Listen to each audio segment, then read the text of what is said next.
Back with us this week, we have Brother Ananda Fong to share on the sharing of merits in Buddhism, part 1.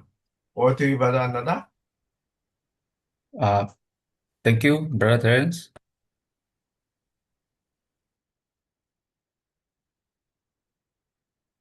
Okay, sharing screen.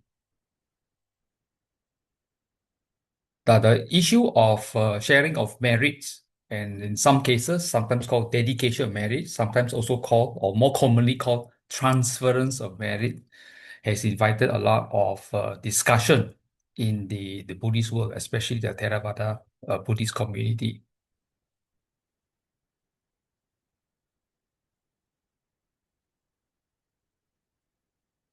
Now, over here, we'll try to point towards parts of the Buddhist scripture, the Tipitaka, where all this is recorded or at least alluded to, and need to understand what are merits and possibly its relation to other aspects in the Dhamma. Now, just a quick recap. Tipitaka, the Buddhist scripture, Ti meaning three, Pitaka meaning baskets, comprises of the Vinaya Pitaka, the Sutta Pitaka, and the Abhidhamma Pitaka. Most of us, at least for myself, I spend a lot of time in the Sutta Pitaka to get acquainted or learn from the discourses or lectures by the Buddha. Now, the Sutta Pitaka comprises of the five collections or Nikayas, comprising the Nikaya, Majjhima, Samyutta Nikaya, Anguttara, and Khuddaka Nikaya. Bottom right, you have a small box, what they call recommending websites, where you can actually go and look through the various suttas or recorded in the Nikayas.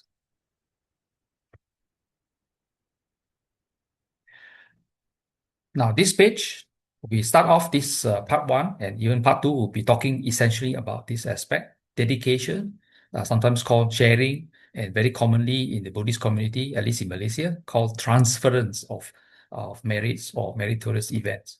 And here you will note at the top of the page, the word transference I have struck out. So in short, the quick short answer to is it transference of merits or dedication of merits? The answer is it is not transference. There is no deduction of merits from your account, your karmic account, to another person. That's the key summary. Now, in this part 1, I will look through various aspects. So in this dedication of merits, what do you need to do? Well, commonly at the end of certain meritorious events, very commonly it is that of offering of robes, offering of requisites to the monastic community, offering food, the dana in terms of lunch, breakfast dana, lunch dana, and other meritorious actions. We often, what they call, towards the end of the offering, we normally perform this patidana, this dedication of merits. Now, idang vo yatinang hotu sukita hontu nyatayo. Now, some of you be wondering, why idang vo? Why the VO? Well, this vo is talking about our, okay, or you all. Now, this whole phrase comes from the Tirokuta Sutta, found in the Khuddaka Nikaya, and it is the Buddha's teaching to King Bimbisara after he tried to offer what they call perform a dana, Mahasangika dana to the Buddha and the Mahasangha at that time. The first round he did it, he didn't, shall we say, dedicate merits to his departed relatives. And what happened that evening? He couldn't sleep because a lot of his departed relatives who were, shall we say, born in less fortunate circumstances, often called as hungry ghosts or petawals. What happened? Have been clamoring, have been visiting him in his dreams and causing him to have a sleepless night. So the next day, he reported this issue to the Buddha, and the Buddha explained the situation and asked him to dedicate merits to the departed ones. And so he invited the Buddha once again to another Mahasangika Dana, and after the performance of the dana to the Buddha and the Mahasangha, he dedicated merits to departed relatives. Now, in part 2, we'll dwell deeper into the aspects of what are petas as what they call scholarly interpreted by various other scholars. But the key word I want to emphasize here on this page is the Pali word idam, I-D-A-M, the M with the dot. The English translation is may this. Okay, Yatinam is departed relatives, Sukita is well, and so on. But the key word is here is idam, may this. So what do you mean by may this? What is this that you are talking about that you want to dedicate or point to your departed relatives? So this part 1 will be dwelling on this aspect. Well, in the Ita Sutta, what is desirable or what is welcome, the Buddha mentioned that all of us, we want long life, we want beauty, we want happiness, we want fame and rebirth in heaven. Of course, this is pertaining not to the ones who have passed away. We are talking about those who are alive and around us, like we ourselves. So we want long life, beauty, happiness, fame, and rebirth in heaven. And the Buddha continued to teach that of these 5 things, house lord, and he was talking to a lay person, I do not teach, and that's very important. The Buddha did not teach that they are to be obtained through prayer nor through wishing. So from this particular sutta and from this teaching itself, the Buddha clearly says there are no prayers in Buddhism because he didn't teach us to pray. And yet, we often say we see Buddhists or various communities in the modern world, 21st century, or they talk about, let us come together in Buddhist prayer. But the fact that the Buddha said, I do not teach that this is to obtain through prayer. Essentially, there are no prayers in Buddhism. What are prayers? Prayers are asking for some higher power, maybe a deity, depending on your interpretation, how high a deity, to bestow some favors to you. Okay, and this is not taught by the Buddha. So not through wishing either. If one could obtain them through prayer or through wishing, who would not obtain them? Now, for a noble disciple, a house lord who wishes to have all these, long life, beauty, happiness, fame, and rebirth in heaven, it is not proper that he should pray for all this and partake delight in doing so. So he emphasizes that it is not proper he should pray. He should rather follow a way of life that is conducive to long life, beauty, happiness, fame, and rebirth in heaven. By following such a path, he would obtain all this. So the key emphasis on this particular page in this sutta, the Ita Sutta, is that we should follow a way of life. That means do something that is incorporated in the way we conduct ourselves in this present life. Now, what is the Buddha's teaching about? And the title says, refraining and cultivation. So we have to give up something and we have to develop something. And in the Mangala Sutta, the Buddha says, refrain from what is unwholesome. Be steadfast in good qualities. Mangala Sutta, the word Mangala means blessing. So that means something good in our lives. That is a sutta about. So refrain from the unwholesome, be steadfast in good qualities. So this is general principle. So what are the list of things we could practice and how is it, where in the Buddha's teachings are these outlined? Well, most of us are familiar, most Buddhists are familiar. I've heard of this Noble Eightfold Path, that of a path that leads you from where you are now to somewhere. Now, in the picture on the right-hand side, the path, as I've frequently shared, that the path leads you to somewhere. But the feature of the path is that it is no use looking at the path and expect the so-called the benefits at the end of the path to somehow sprinkle upon your head without you doing anything. You have to walk the path. That is the common sense approach. You see a path is one thing, whether you can see the path. Number 2, you have to walk the path. Not somebody do it for you. You have to walk if you want to get somewhere. So the path leads somewhere. Where does the path lead? It leads to nobility. Hence the word Noble Eightfold Path. The path, the last word, leads to the first word, noble. It makes you more noble in terms of your character and your moral development and your spiritual development.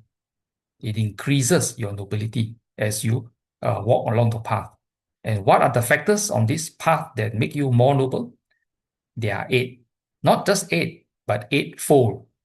Otherwise, if it's why fold? Because all the 8 factors interact and support each other so that you can achieve nobility on this practical path.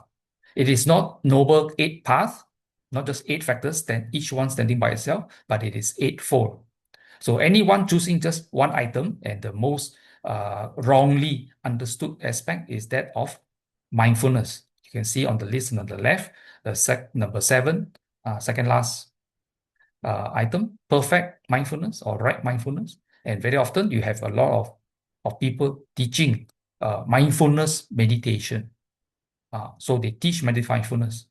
And then when things go wrong, they blame the Buddha. Oh, he got it wrong, because they encounter difficulties during their practice of so-called mindfulness practice. But the fact is, the Buddha didn't teach mindfulness meditation. The Buddha taught the Noble Eightfold Path. It is a whole syllabus. You do not pick and choose what you want to practice. You have to start off with right understanding before you proceed. Right understanding, which is number 1, right at the top of the list, perfect view or perfect understanding or right understanding or samadhi. You must start with that and then proceed down the list. All is required so that your mindfulness meditation comes up right. So if you just pick and choose, oh, I want to practice mindfulness, you are on your own. It's nothing to do with the Buddha. The Buddha didn't teach mindfulness. The Buddha taught right mindfulness, which is part of the Noble Eightfold Path. This is the whole syllabus, whole package to so that you can gain happiness in the end, which is the nobility at the end of this path.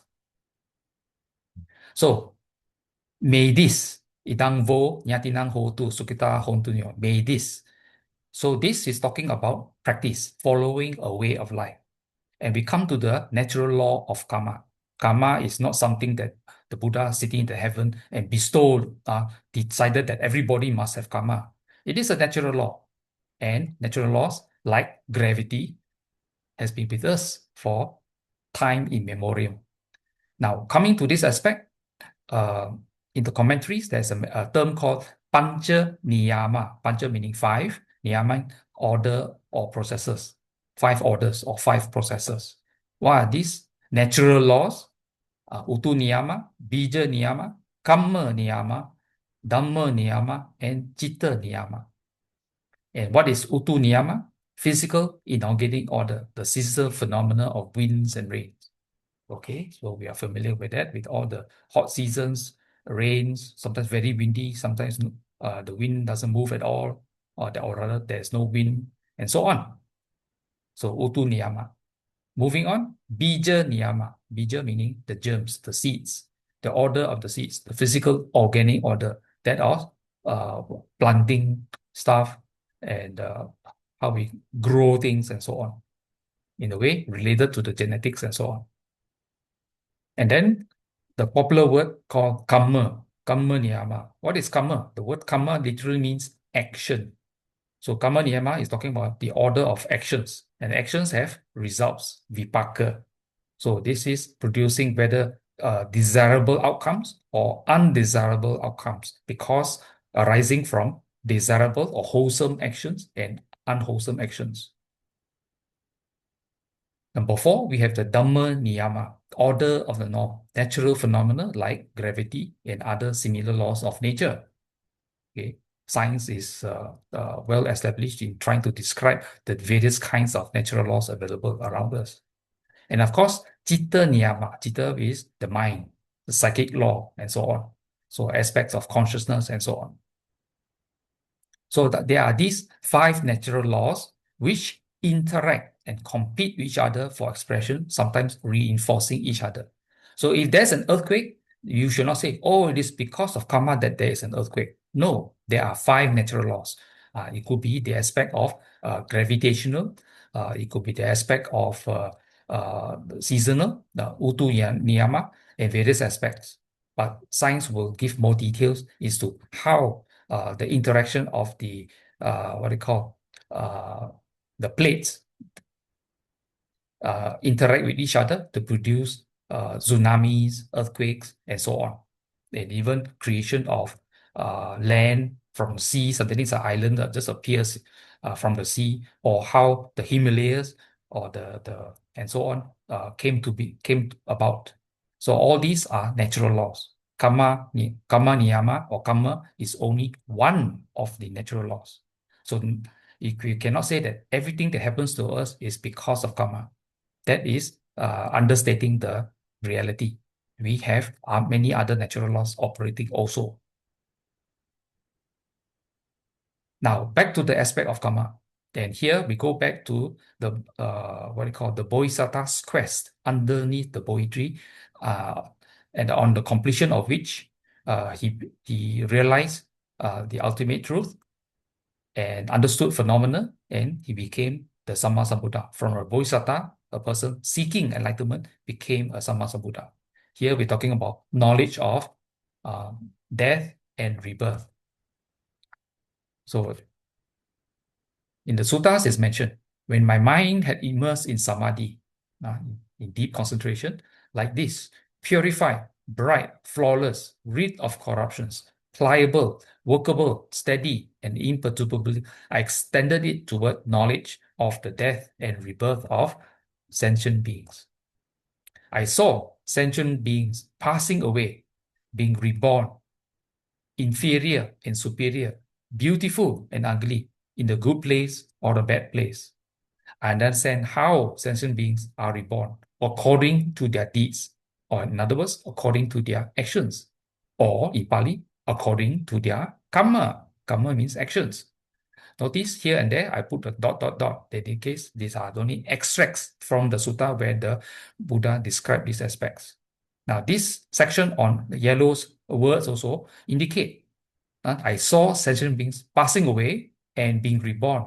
So here, the Buddha was able to know that there is such a phenomenon called being born again and again and again. And when being born, he also understood certain beings are born inferior, superior, why some are beautiful, some are ugly, some are born in a good place or a bad place or unfortunate place, and so on, all because of their earlier actions or deeds. So this was the second knowledge which I achieved in the middle watch of the night underneath the Bodhi tree. Second watch of the night was on Vesak Eve, 10 p.m. to 2 a.m. on early Vesak morning. Second knowledge achieved in the middle watch of the night.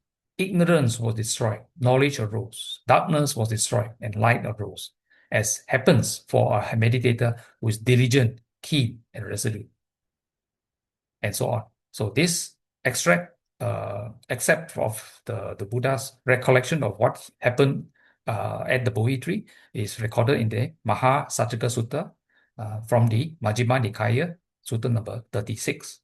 Notice, I quote the sutta name, I quote the reference. You can go and check out the various sutta sources in Pali, English, Chinese, Tibetan, whichever language you prefer, and the various sources to read the whole sutta for yourself. So, beings create karma. What is the impact of all this karma? And the key word is called merits. Merits is the positive aspect, the wholesome aspect of karma. That means karma can be wholesome or unwholesome. Karma, the results of karma, the vipaka, can be pleasant or unpleasant. So what is the impact of all these merits or wholesome karma in Buddhism? Well, starting first, what is karma? In this sutta from the Anguttara Nikaya, Book of 6, Sutta number 63, intention, I tell you, the Buddha said, intention, I tell you, is kamma.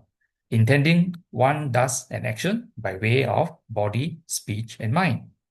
Okay, so intention is very important. Not the mere performance of the act, but intention behind the performance of the act. That one is very, very important. And many people mistake that actions are more important than the intention. So here the Buddha clarifies, intention is karma. And what is the impact of all this karma that you create, whether wholesome or unwholesome? And hopefully they are wholesome so that you can benefit, you have a pleasant result of that action. But whatever it is, you are responsible. And that is a very important statement. Here, the Buddha says, I am the owner of my actions.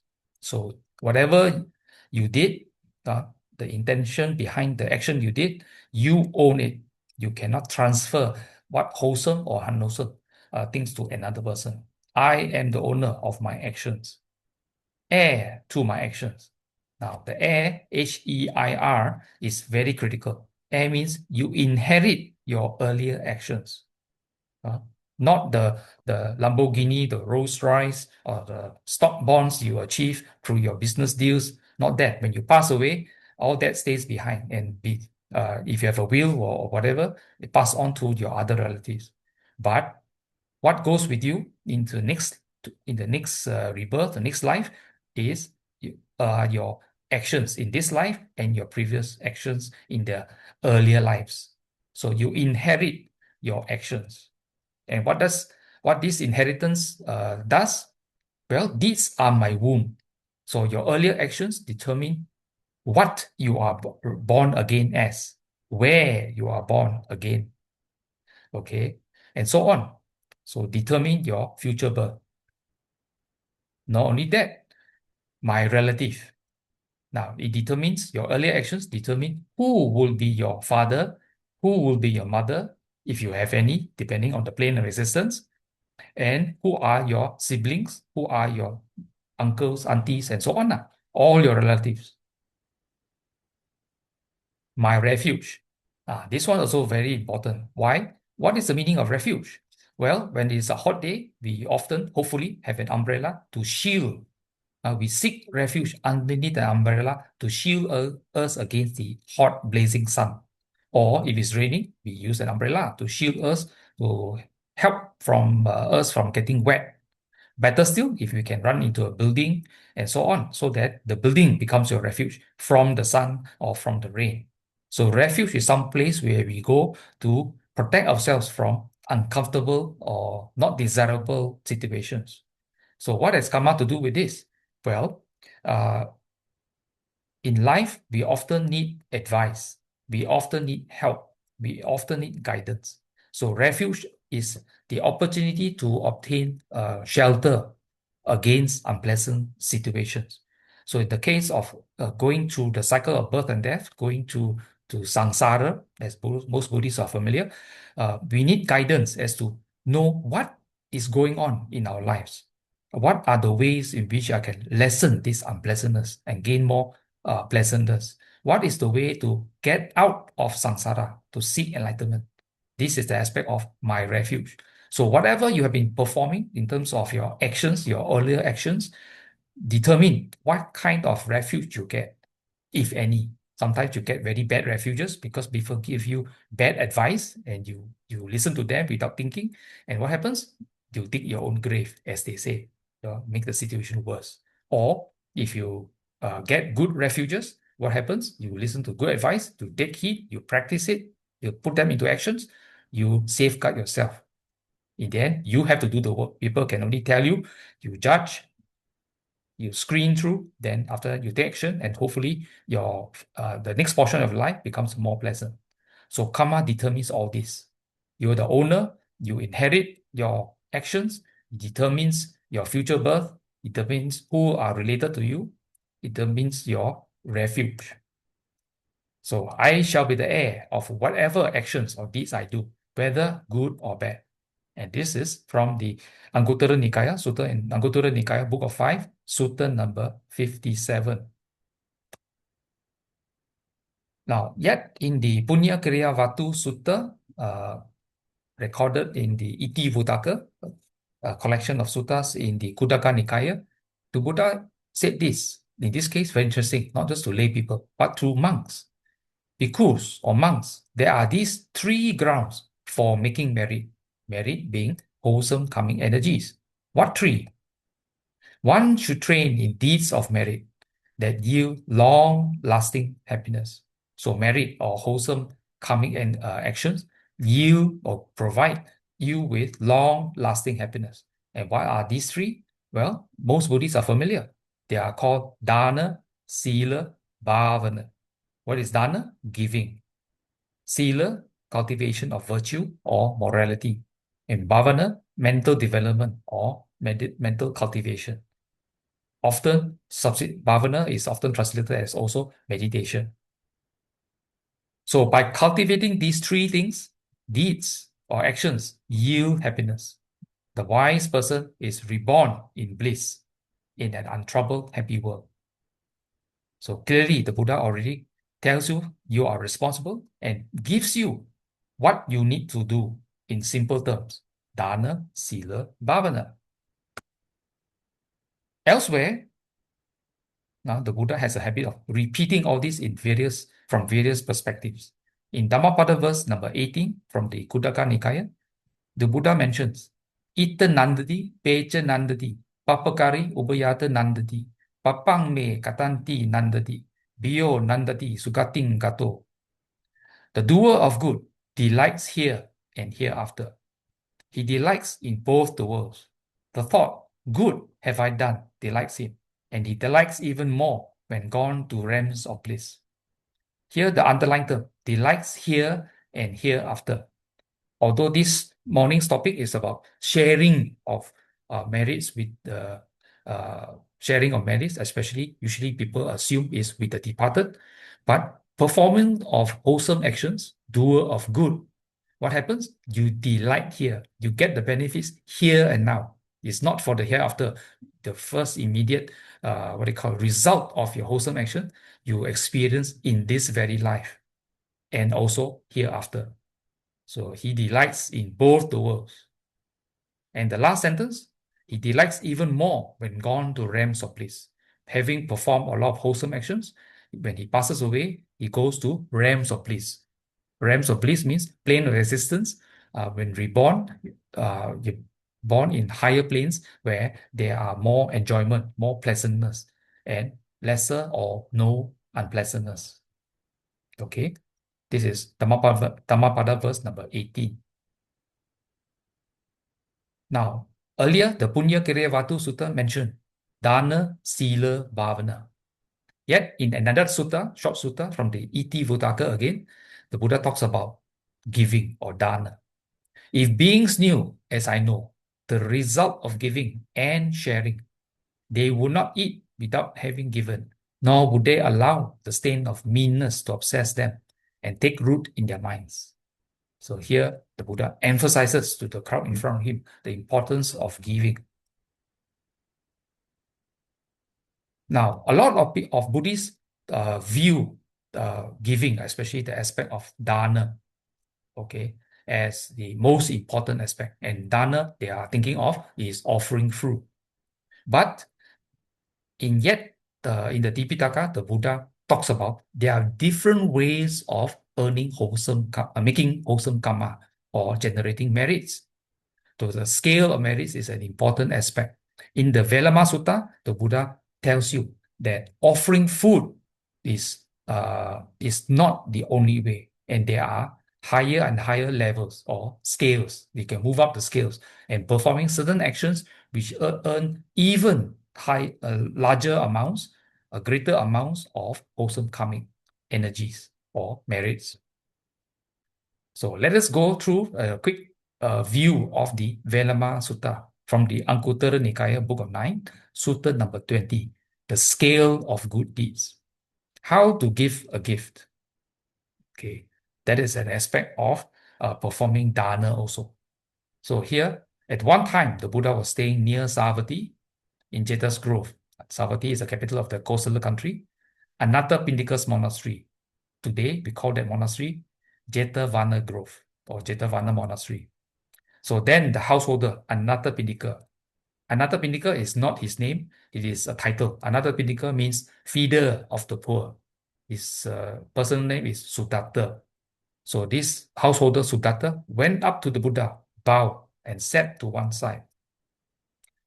And the Buddha said, householder, someone might give a gift that's either cause or fine, but they give it carelessly, thoughtlessly, not with their own hand. They give the dregs. And what are dregs?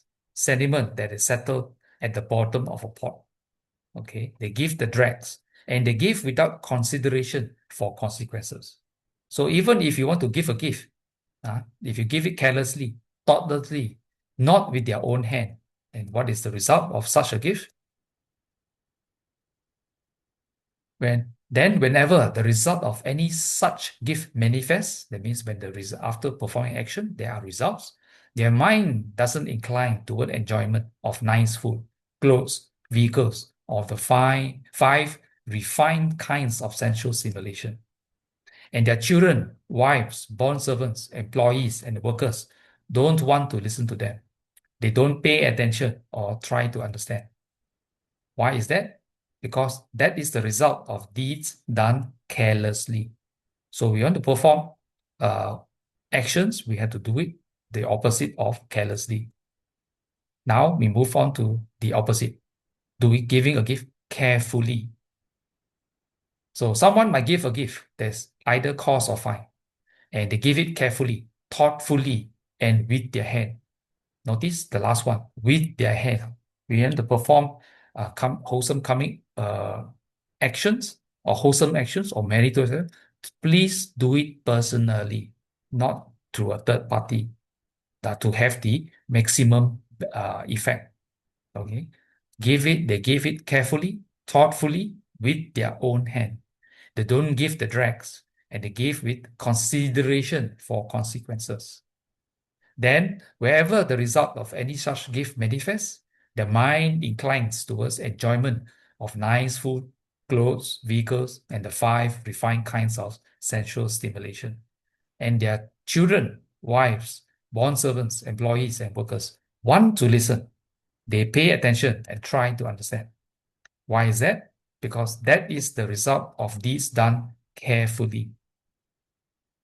So this is how you perform giving. Okay, this is the front portion of the Velama Sutta. And the sutta continues, talking about an ancient time.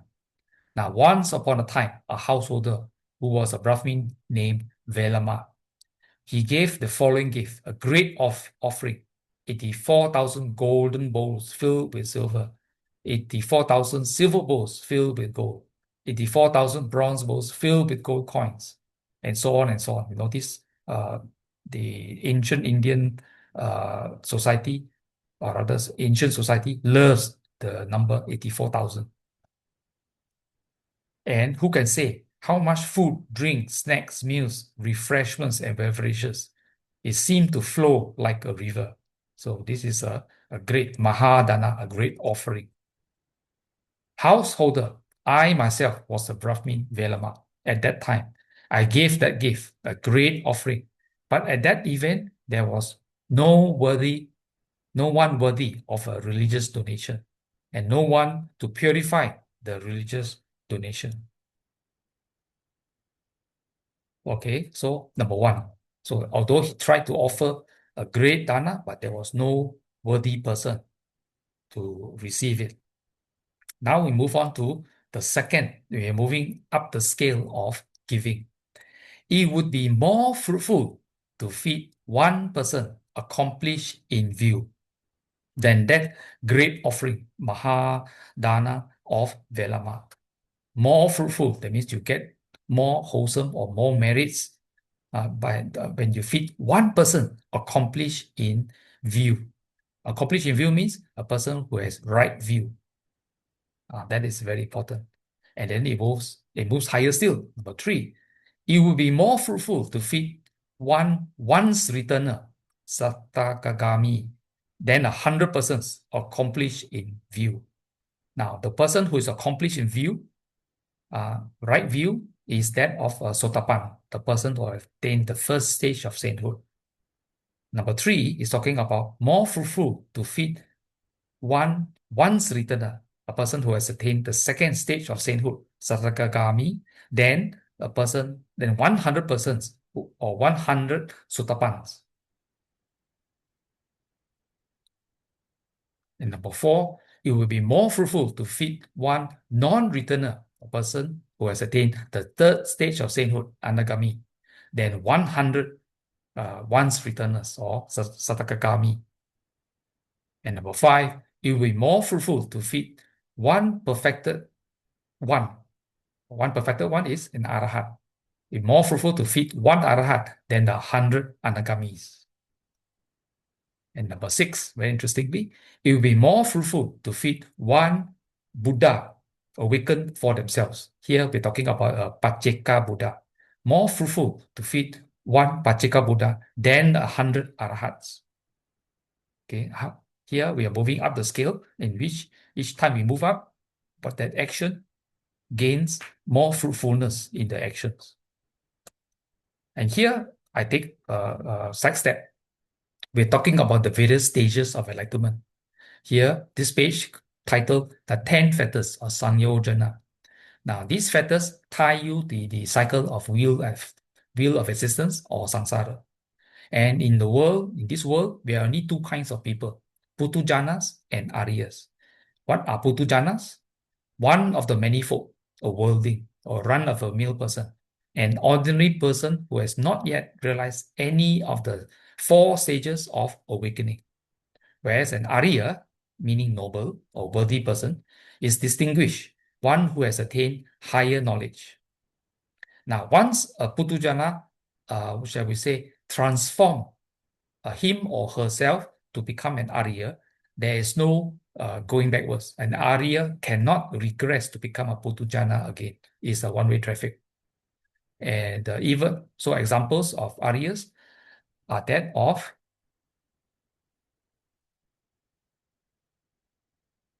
Sotapan, okay, the noble one, and Arya.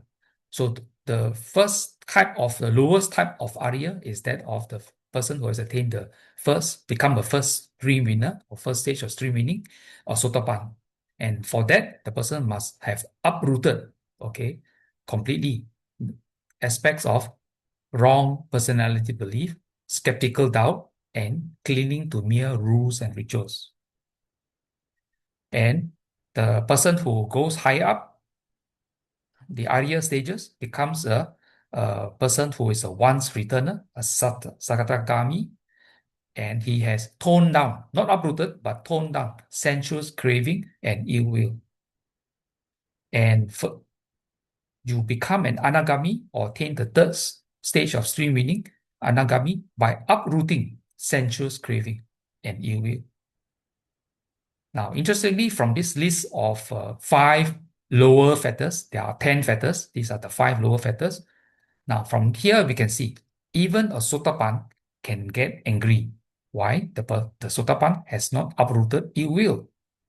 Okay, only at the Anagami stage, a person who has attained the 3rd stage of streaming, can the person do not know how to get angry because the root of ill will is no more there. Okay, just looking at this list, you can come to that conclusion yourself. So these are the 5 lower fetters. And next thing, from the stage of Anagami, the 3rd stage of sainthood, you attain Arahat, the 4th stage of stream winning. You uproot craving for fine material existence, craving for immaterial existence, conceit, restlessness, and ignorance. So these are, on the left-hand side, are the full list of 10 Sangyojanas or fetters. All these tie you to the wheel of existence or the cycle of birth and death. As I mentioned earlier, once a Putujana or worldling transform him or herself to become any one of the stages, especially even as Sotapan and Arya, the person will automatically progress in terms of practice to become an Arahat. And the slowest progress rate of a Sotapan to become an Arahat is that of 7 more rebirths. But many of the stories in the Tipitaka indicate that Sotapans tend to be very, industrious with their practice, such that they become Arahats within that same life. Now, moving back to the Velama Sutta, we are talking about, earlier we talked about offering dana to a Pacceka Buddha. That was number 6. Now, moving on to number 7, it will be more fruitful to feed one realized one, a perfected one, a fully awakened Buddha. And the Pali here is Tathagatam Arahantang Samma Sambuddhang. Here we're talking about, number 7 is talking about offering dana to a Samma Sambuddha. This is more meritorious than even offering dana to 100 Pachika Buddhas. Number 8, it will be more fruitful to feed the mendicant Sangha headed by the Buddha. Now, interesting. More fruitful to feed the mendicant Sangha. That means to feed the Sanghas, means all the enlightened monks, the Arya Sangha, headed by the Buddha. This is the Sangika Dana. Than to feed a Samma Sambuddha. Okay. And number 9, it will be more fruitful to build a dwelling. The dwelling is vihara, especially for the Sangha of the 4 quarters, than to feed the mendicant Sangha headed by the Buddha. So it's more meritorious to build a vihara, okay, build a dwelling. It means a place where the practicing, the Sangha of the 4 quarters can reside in, than to perform a Sangika Dana. Sangika Dana being dana to the Mahasangha headed by the Buddha. So a vihara, building a vihara is more meritorious.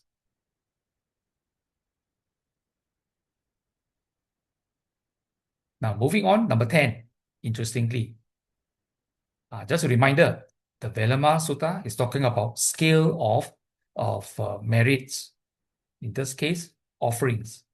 Now, here, many Buddhists are contented with just offering dana, giving food to the Sangha, and sometimes Mahasangha, or perform Sangika Dana. But they forgot there are other higher levels of actions that can yield more merits. And number 10 is interesting. It will be more fruitful to go for refuge to the Buddha, to the Dhamma, to the Sangha with a confident heart than to build a dwelling for the Sangha of the 4 quarters.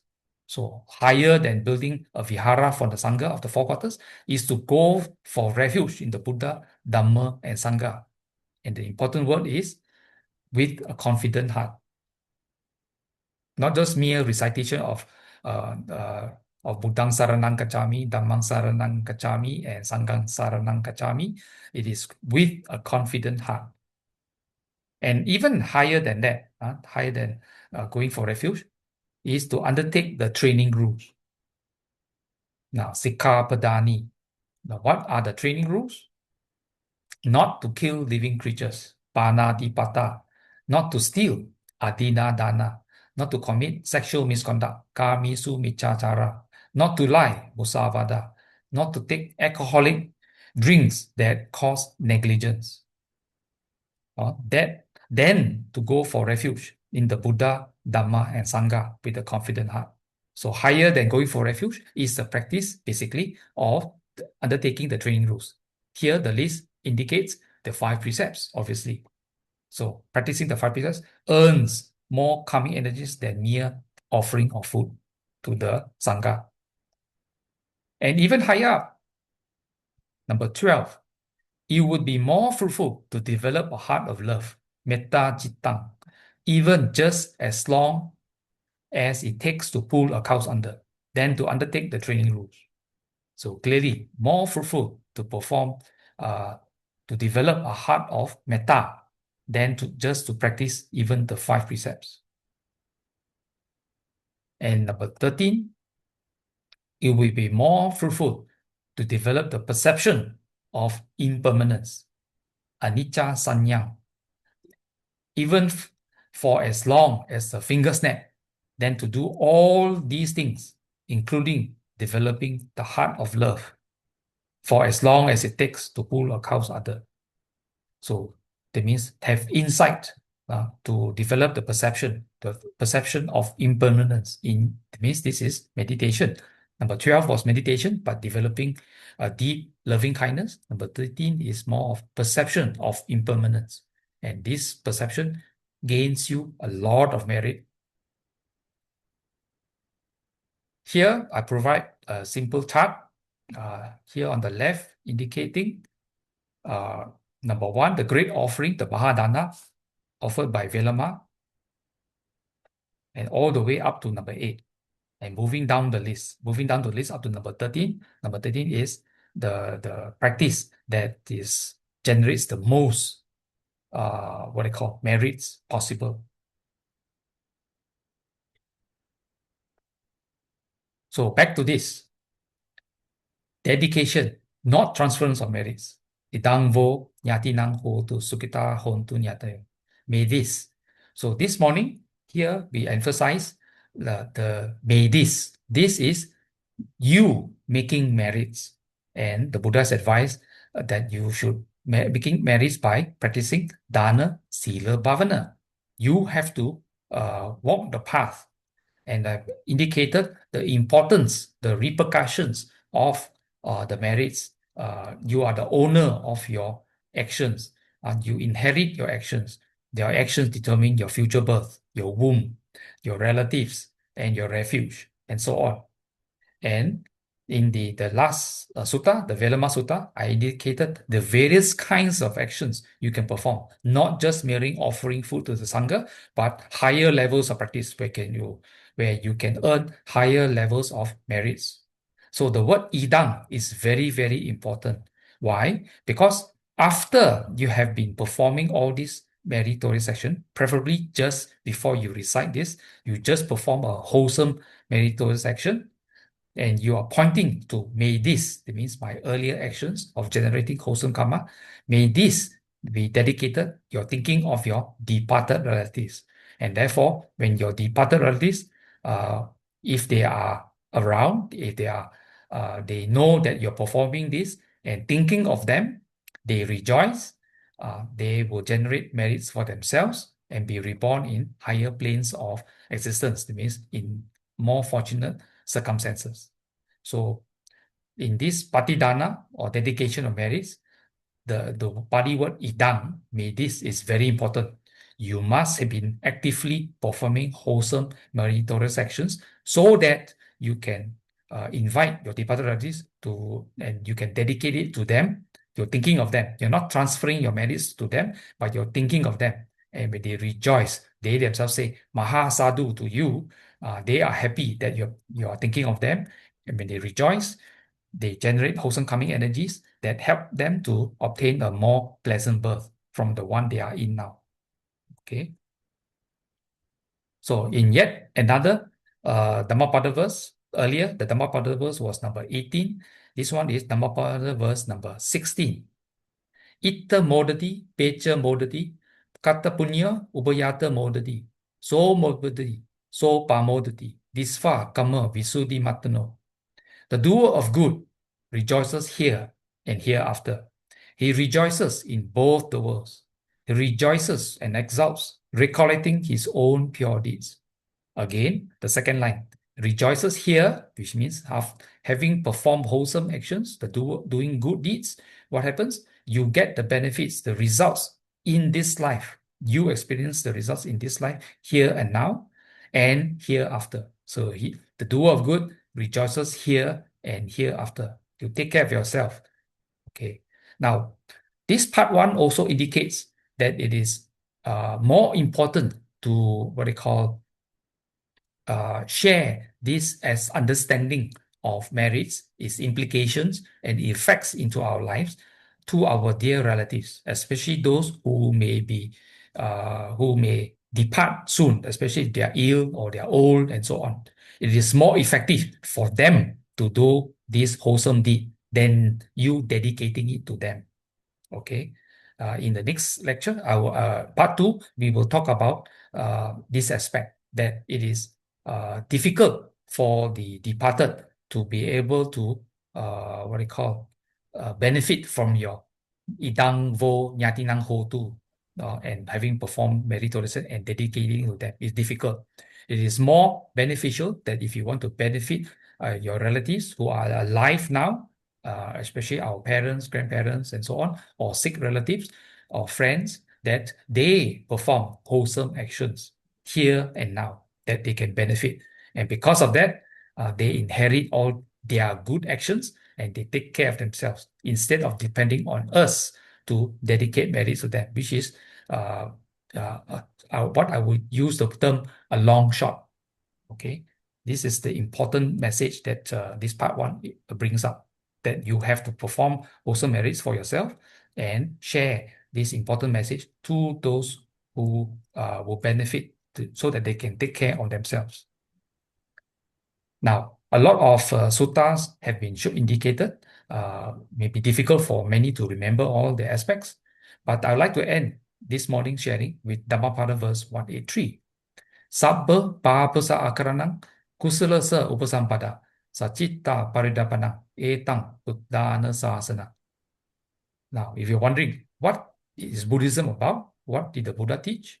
Well, Dhammapada verse 183 summarizes this very well, that we should avoid all evil, do good, purify our minds. This is a teaching of not just Gautama the Buddha, but teaching of the Buddhas. All Buddhas will teach this. This is essentially the summary of what Buddhism is about, or what the Buddha taught. So with that, Saddhammo cirang titatu. May the good doctrine long endure. Sabbe satta sukhi hontu. May all beings be happy. Back to you. Thank you.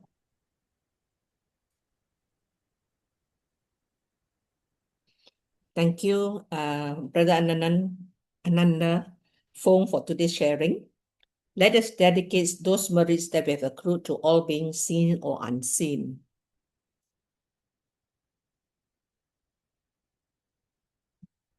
Akka satta cabummatta deva naga mahittika punyantang anumoditva ciram rakkantu lokasasanang ettavata ca amhehi sambatang punya sampadang sabbe deva sabbe bhuta sabbe satta anumodantu sabba sampatti siddhya idam me nyati nang hotu sukita hontu nyatayo idang me nyati nang hotu sukita hontu nyatayo idang me nyati nang hotu sukita hontu nyatayo imina punya kammena mame bala samagamo satang samagamo hotu ya vanibbana pattiya. Sadhu, sadhu, sadhu. Thank you everyone for watching. For other videos, please visit the links below. Bye-bye for now. See you all next week.